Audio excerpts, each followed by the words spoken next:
Bonjour amis internautes, merci partout. Vous êtes encore revenus. Notre rendez-vous avec Maître Guy sur l'actualité congolaise et sur des sujets saillants, des sujets qui font réfléchir.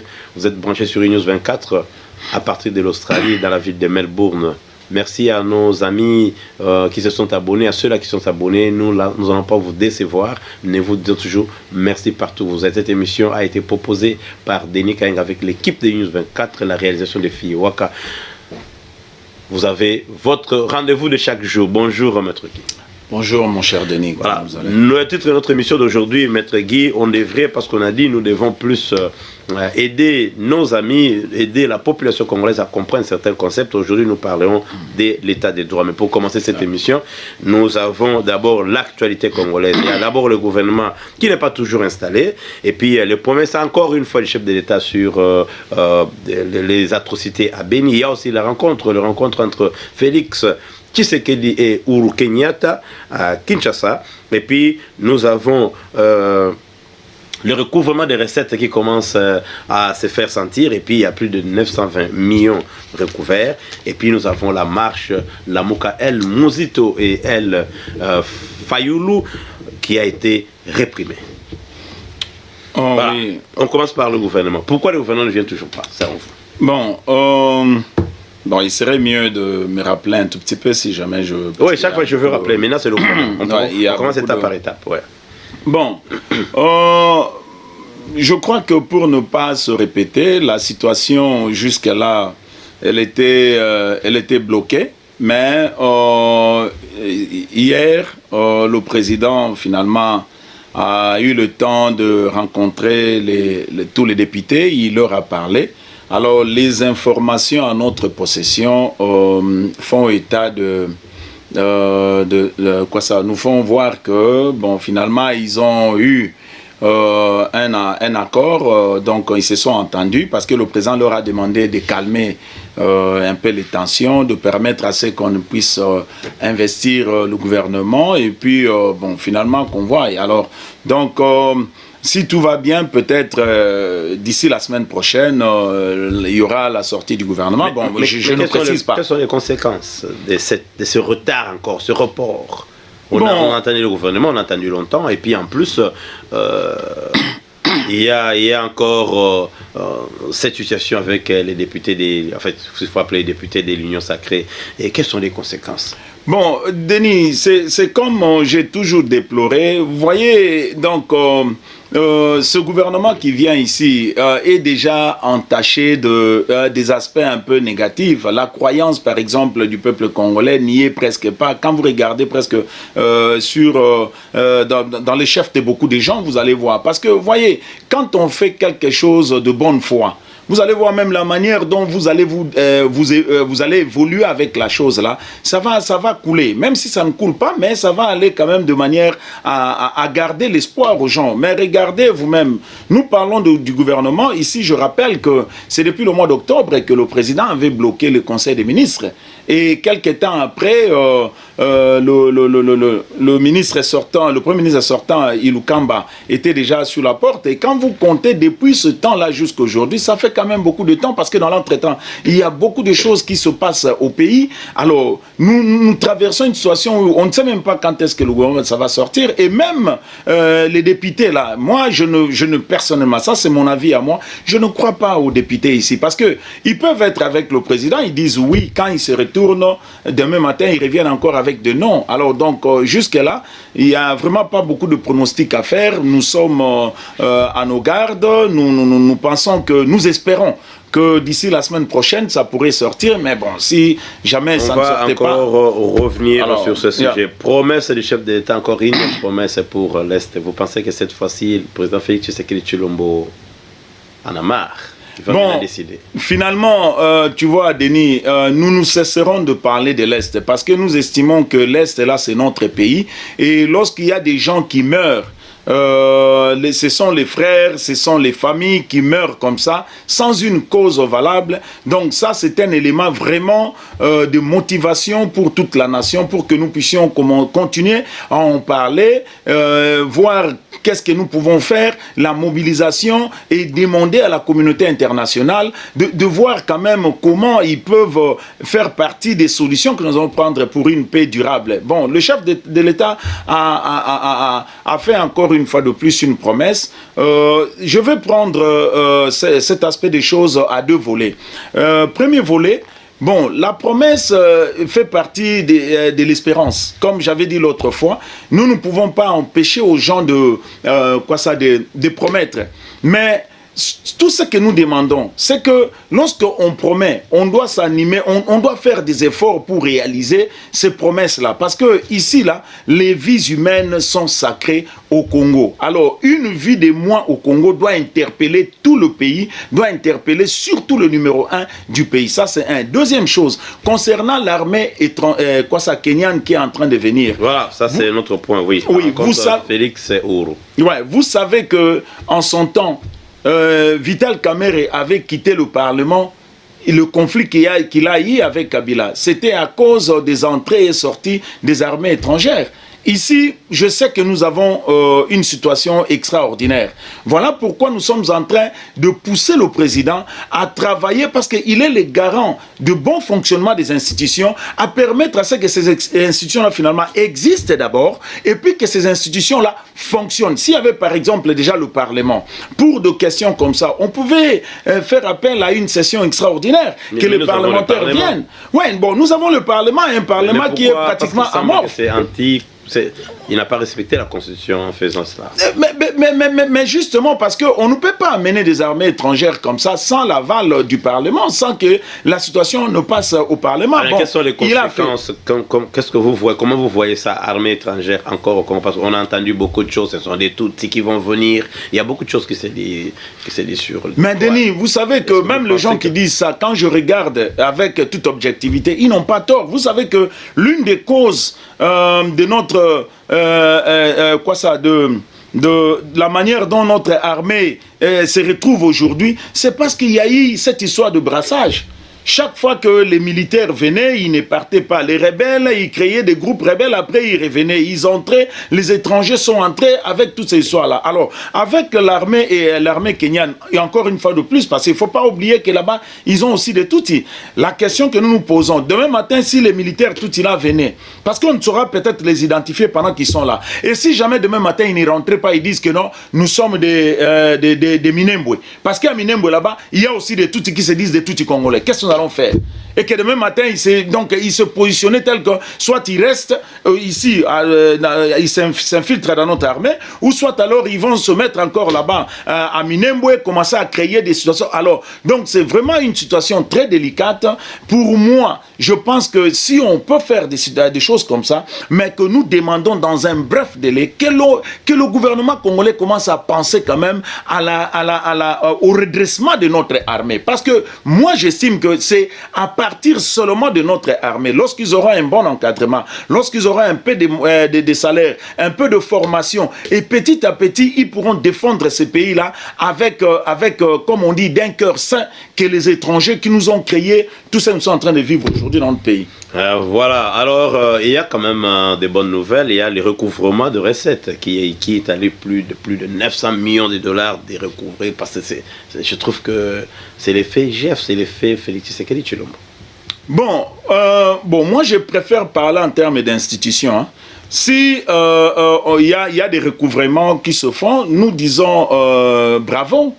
Nous voulons que l'argent de la République revienne dans les caisses de l'État, parce que nous ne pouvons pas permettre qu'il y ait des détourneurs presque partout, et à un moment donné, ça ne va pas parce que le peuple souffre. Mais au même moment, parce que vous parlez de l'IGF, au même moment, l'IGF qui aujourd'hui est devenu un service de la présidence, la question que nous nous posons, parce que, vous voyez Denis, nous sommes en train de militer pour une justice égale.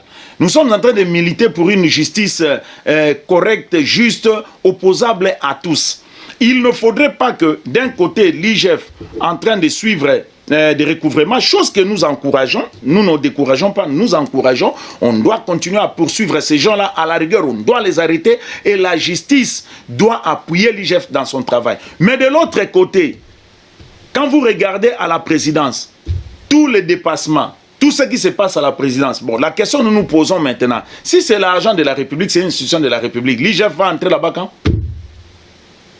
Voilà.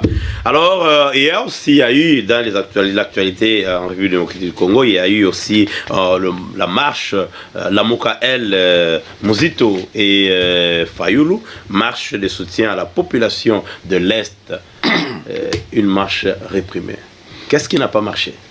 Bon, Denis, moi je pense que la situation d'hier avec la marche de la Mouka, c'est une erreur que le pouvoir pouvait éviter.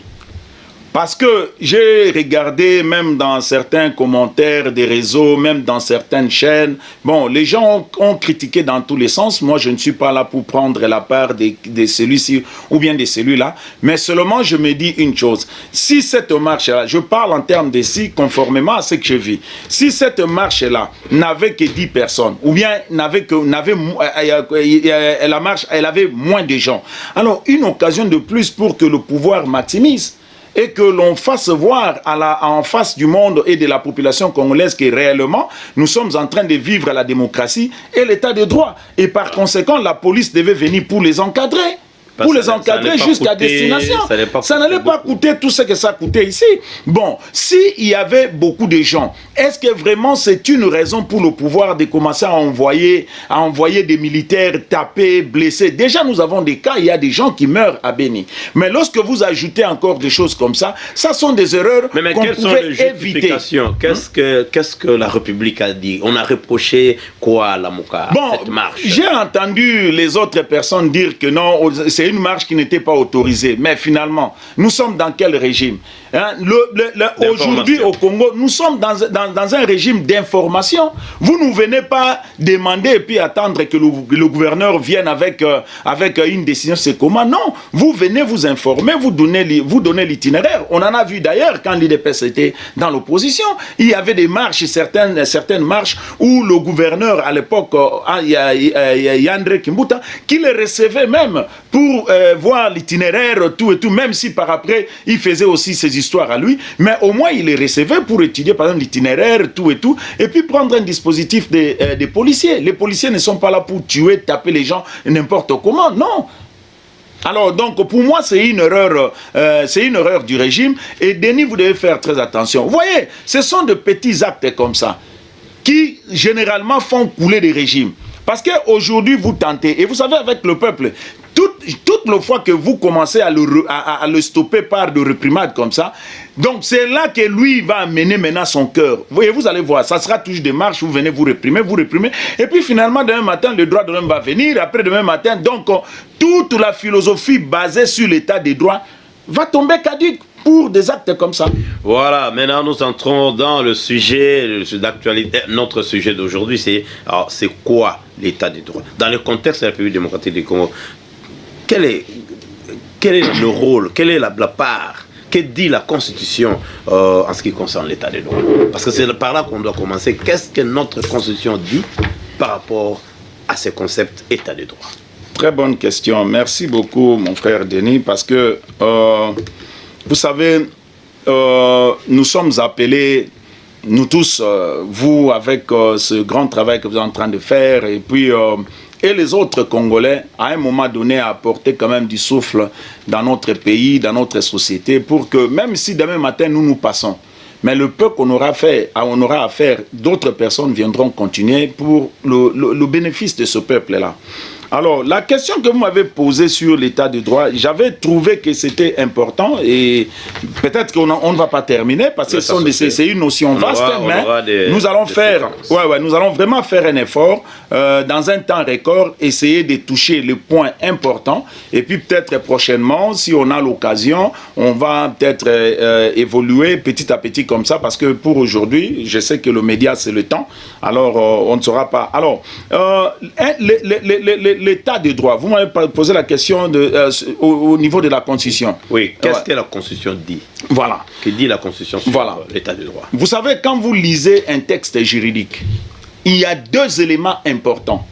Je le dis parce que, bon, moi, en tant que technicien de droit, juriste, donc je connais. Mais je le dis aussi pour aider la communauté, aider notre société à comprendre. Dans un texte juridique, il y a deux éléments importants qui vous amène à comprendre la quintessence de ce qu'on est en train de dire ou bien de ce que le législateur veut. Il y a d'abord l'esprit du texte et la lettre. Ce sont les deux choses importantes qui, à un moment donné, vous voyez, qui nous amène par moment pour comprendre tel article, il faut toucher ça là-bas. Parce que nous voulons d'abord comprendre quelle a été la volonté du législateur. Ici, dans notre Constitution, quand vous regardez, je vous amène au préambule. Pourquoi le préambule? Parce que le préambule est en fait le dessin, si pas la philosophie, ou bien le calico de l'idée du législateur, lorsqu'il était en train de faire. Voilà, j'ai voulu à l'alinéa 3. Il est dit ceci. Bon, je peux commencer même au début rapidement. Nous, peuple congolais, unis par le destin et par l'histoire autour des nobles idéaux de liberté, de fraternité, de solidarité, de justice, de paix et de travail. Alinéa 3. Animés par notre volonté commune de bâtir au cœur de l'Afrique un état de droit et une nation puissante et prospère fondée sur une véritable démocratie politique, économique, sociale et culturelle. C'est-à-dire, dans la volonté du législateur, il avait déjà prévu, pour que nous puissions arriver à bâtir, pour que nous puissions arriver à mettre sur pied au cœur de l'Afrique un État fort, il nous a fallu un État de droit. Maintenant, ça c'est, j'ai lu seulement le préambule. Nous allons y revenir avec le temps si jamais il y a des questions là-bas. Mais maintenant, lorsqu'on parle d'un État de droit, l'État de droit, c'est un concept qui s'oppose à la notion du pouvoir arbitraire. Donc, je disais donc... c'est un concept qui s'oppose à la notion du pouvoir arbitraire. C'est-à-dire quoi? C'est un État dans lequel la puissance publique est soumise aux règles du droit, comme je vous avais dit l'autre fois. C'est-à-dire lorsque nous parlons de l'État de droit, l'État lui-même, c'est dit, je suis l'État, c'est moi la puissance publique, mais je me soumets aux règles de droit. C'est-à-dire qu'en ce moment-là, c'est les règles de droit qui gèrent. C'est les règles de droit qui légifèrent. C'est les règles de droit qui organisent l'État. Par conséquent, l'État lui-même ne peut pas aller au-delà de règles de droit. Mais parce que nous parlons de l'État, je voudrais ouvrir une parenthèse pour que nous puissions avoir vraiment une bonne compréhension dans ce que nous sommes en train de dire. Parce que nous parlons de l'état des droits. Ouais. Je voudrais que ceux qui nous suivent puissent comprendre aussi. Lorsqu'on parle de l'état des droits, voyez, c'est comme deux mots. Mais c'est quoi l'état? Même l'état lui-même, c'est quoi? Parce que si nous comprenons l'état est qui, de par sa conception, à ce moment-là, nous allons comprendre lorsqu'on parle de l'état de droit. C'est-à-dire que l'état est qui? Cet état-là, il veut quoi? Dans le suffixe qu'il appelle de droit. Pour comprendre l'état, il faudrait le comprendre sous trois dimensions, si pas sous trois aspects. Il y a l'aspect sociologique de l'état, il y a l'aspect organisationnel de l'état, et puis finalement, il y a l'aspect juridique de l'État. Lorsque nous parlons de l'aspect social ou bien l'aspect sociologique de l'État, l'État c'est quoi? L'État c'est un ensemble de personnes qui vivent sur un territoire déterminé et soumis à un gouvernement. C'est ça l'État, sur le plan social. Nous nous rencontrons, nous sommes un peuple, nous vivons sur un territoire, et puis nous nous disons, il faudrait quand même qu'il y ait un leadership qui nous contrôle. Vous pouvez voir ça même pour organiser la société. Voilà, pour organiser la société, même dans nos traditions ou bien au village ou quoi là-bas. Donc c'est comme ça. Sur le plan organisationnel, sous sa dimension organisationnelle, c'est une forme tout simplement d'organisation que la société utilise pour s'orienter et se gérer. Voilà pourquoi parlant de l'État, nous insistons sur l'aspect organisationnel. Mais maintenant, là où mon problème se pose, et c'est là cet aspect dont je vais relever ici, qui vraiment nous complique, et je crois que c'est la base de notre difficulté. Sur le plan juridique, l'État, c'est quoi l'État? C'est l'ensemble de pouvoirs, d'autorités et de contraintes collectives que la nation possède. Ici, on ne parle pas d'une personne. Ici, on parle de la nation. Et vous allez comprendre plus tard pourquoi on parle de la nation.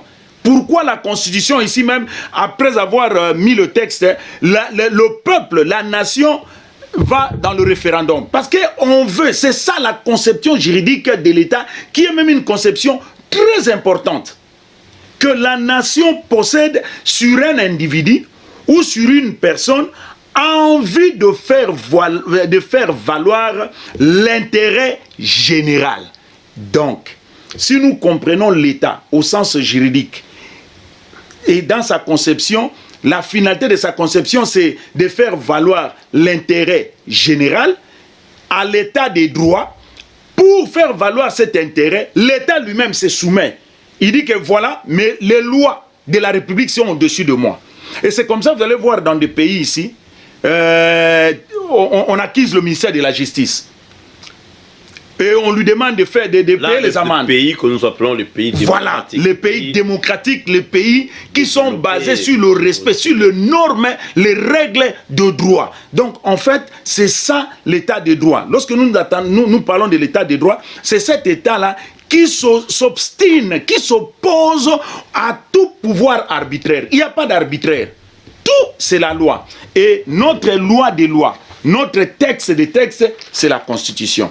Les jours où vous voyez quelqu'un au pouvoir, j'ai dit quelqu'un, sans connotation ou quoi là-bas, les jours où la personne vient, il change de lui-même, cette Constitution, même par une virgule. C'est ce que j'ai dit, s'opposer à l'arbitraire, mais de lui-même.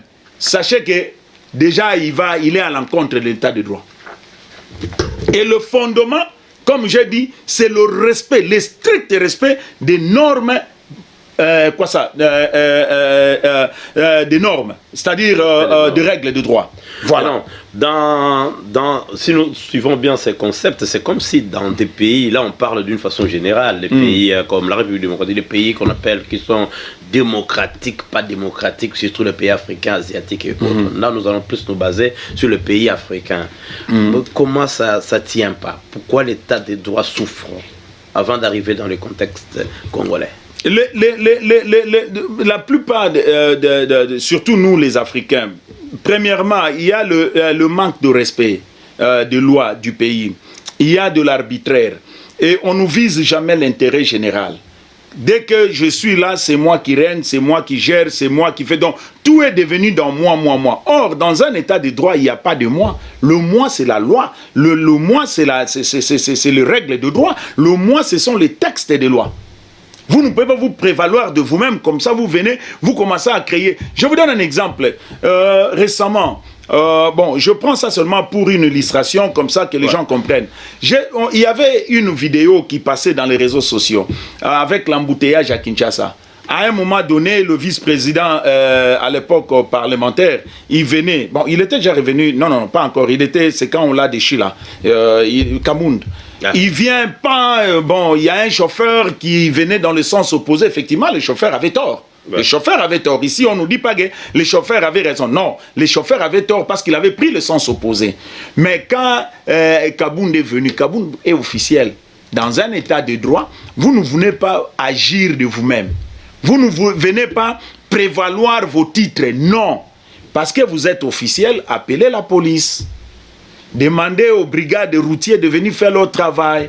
Ne venez pas menacer un citoyen pour dire que tu vas avoir des amendes au compte à cachot. Non, ça c'est du chantage. Ça c'est de l'arbitraire. Ce sont des choses que nous demandons à nos leaders de cesser ce genre de comportement. Un leader, c'est quelqu'un qui montre l'exemple, qui est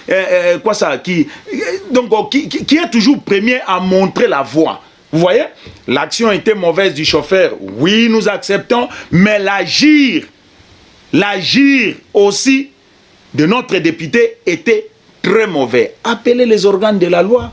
S'il va avoir l'amende. Mais c'est une façon aussi de dire que l'organe de la loi ne fonctionne pas, parce que lui n'a pas confiance. J'ai même vu la vidéo, il dit aux policiers, vous devez sanctionner ces policiers, je dois voir ça.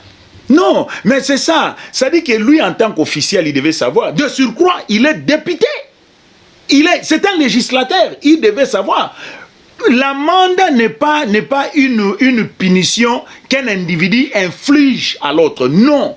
C'est le texte de loi. Si cette infraction ou bien ce délit est assorti d'une amende, il va payer l'amende. S'il ne paye pas l'amende, il va subir la rigueur de la loi. Mais ce n'est pas à moi de dire parce que je suis. Non, ce sont des comportements que nous devons faire un effort pour enterrer. Alors, qu'est-ce que vous pensez de l'effectivité de l'état de droit en République démocratique du Congo? Il y a défaillance, comme nous le disons. Quelle est votre appréhension de la situation, par exemple, actuelle? Bon, à l'heure actuelle, vous voyez, l'autre fois, je vous avais dit, Denis, si vous voulez connaître le concept de tout ce qu'on est en train de nous dire ici, rentrez souvent dans la Constitution, lisez la Constitution. Le comble, c'est que par moment, les gens ne lisent que quand il y a un problème. Non, ayons cette habitude-là. Parce que vous voyez ce texte ici, à l'article 40, si je ne m'abuse, 40 et quelques, je vais vous montrer une chose, c'est très important. À l'article 42 ou 40 quelque chose, il est dit, nul n'est censé ignorer la loi. C'est-à-dire, par quel mécanisme, par exemple, vous allez, les gens peuvent enlever un peu cet aspect des choses négatives là. C'est parce que c'est pas le mécanisme seulement de la lecture.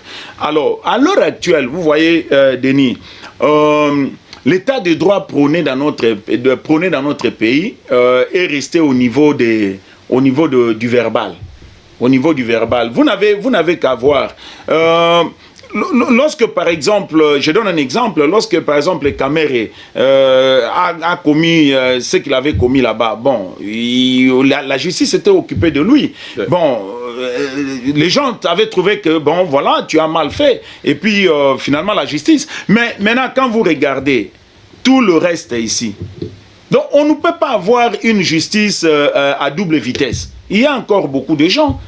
Je ne veux pas citer des noms ici, mais si vous me permettez de citer, je vais citer. Là, mais il y a encore beaucoup de gens. Dans la troisième partie de l'émission, on pourra citer, parce que là, c'est Félix et l'état de droit. Bon, et puis une chose, avant qu'on arrive là-bas, il ne faudrait pas que l'on conçoive l'état de droit aux arrestations. Non. Voilà, c'est ce que... Il ne faut pas qu'on confonde, parce que vous voyez les années là où on avait arrêté Kamere, c'était vraiment, je dirais, de la bouillabaisse, hein, parce qu'on a arrêté une personne, donc ça finit, c'est l'état. Non, non, l'état de droit, c'est pas ça. Je vous ai dit ici, l'état de droit, c'est ce pouvoir, hein, c'est cette notion-là qui refuse l'arbitraire. L'état de droit, dans l'état de droit, l'état lui-même, parce qu'il se substitue aux règles de droit d'un pays, donc l'État lui-même a des obligations. Ça aussi, c'est un état de droit. D'ailleurs, c'est plus important. Quand vous lisez notre Constitution, à partir de l'article 22, vous allez jusqu'à l'article 40, vous passez même jusqu'à l'article 48. Il y a par exemple le droit de logement. Vous savez que tout Congolais a le droit d'avoir un bon logement. Avoir un bon logement ne veut pas dire que l'État doit nécessairement venir vous construire. Non, mais l'urbanisme, voilà. Regardez notre système d'urbanisme, par exemple. C'est dépassé. Et quand vous regardez toutes ces histoires-là, vous sentez qu'il y a vraiment absence de l'autorité de l'État. Vous voyez, même là où il ne faut pas construire, on va construire. Là où il faut construire, on construit mal. Il n'y a pas de plan, il y a plan. Mais la Constitution a prévu ça. Est-ce que l'État tient compte de ça? Non. Il y a par exemple l'article 26, le droit de manifestation. Mais les gens ont le droit de manifester. Quel est le comportement de l'État aujourd'hui, de notre gouvernement, le pouvoir en place ici, lorsque les gens manifestent? Je crois qu'on ne va pas faire beaucoup de commentaires, mais on connaît. Il y a par exemple le droit au travail. J'insiste, le droit au travail, depuis que ce régime ici est entré, combien d'emplois créés? Il n'y a même pas une politique là-dessus. Kabila est parti. Il avait laissé les jeunes. Regardez le taux vous-même. Donc l'état de droit n'a rien à voir avec le procès, avec les arrestations. L'état de droit, donc mais les procès, ça fait partie de l'état de droit. Of course, yes. Bien sûr que oui. Pardon, j'ai voulu parler en anglais. Bien sûr que oui. C'est-à-dire que les procès font partie de l'aspect contrainte. N'oubliez pas, quand j'ai parlé de quoi ça, de la définition de l'État dans son sens juridique, je vous avais dit, c'est l'ensemble de pouvoirs, d'autorité et des contraintes collectives. Donc nous mettons ensemble. Voilà.